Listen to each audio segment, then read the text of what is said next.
Hi everyone, for my end of the semester project, I watched The Adam Project on Netflix.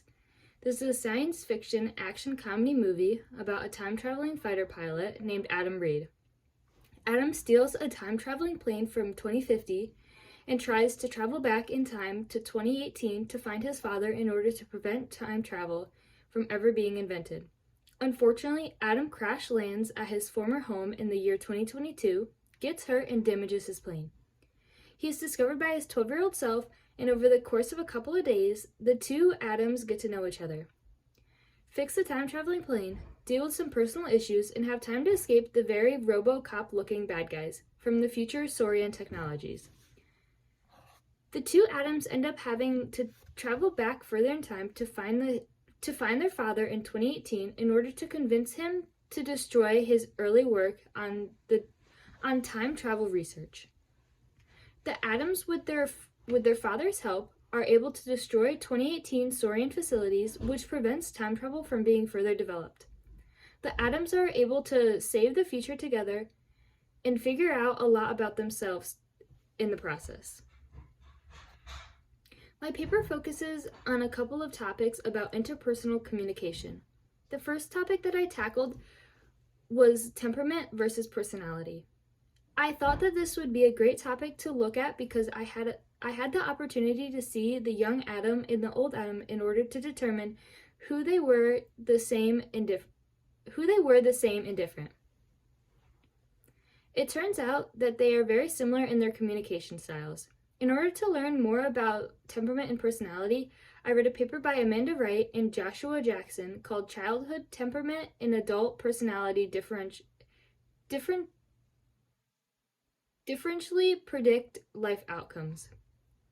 Basically, the paper notes that temperament in children is a pretty good predictor of adult personality and life outcomes.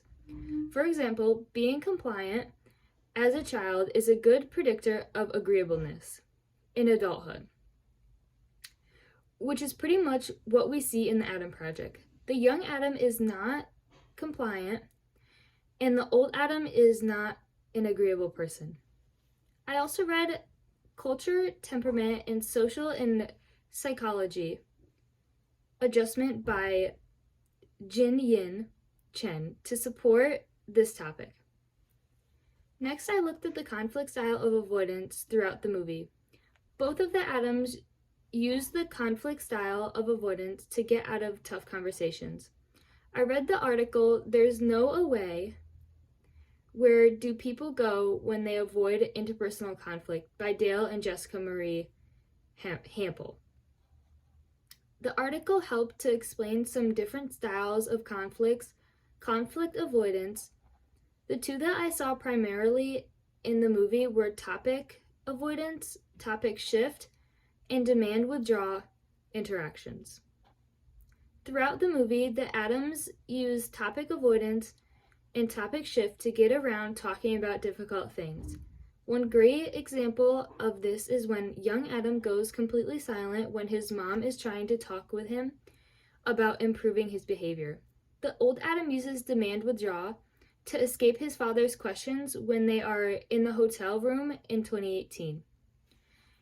His father asks him a very direct question about what old Adam wants, and instead of engaging in the conversation, old Adam says, "I want to go for a walk," and leaves the room. Lastly, I studied the use of figurative language in the Adam Project. I literally could have used almost every single scene to find examples of figurative language for my paper. One of my favorites is when old Adam calls a goatee and mouth mullet. I read the paper Figurative Language directly because it precisely demonstrates what we mean by Herbert Colston and Raymond Gibbs. The paper discusses what figurative language is and in many situations for many different reasons. Overall, The Adam Project was an excellent movie to analyze in order to find a variety of examples of interpersonal communication. I would recommend that you watch it just because it's a good movie. Thank you.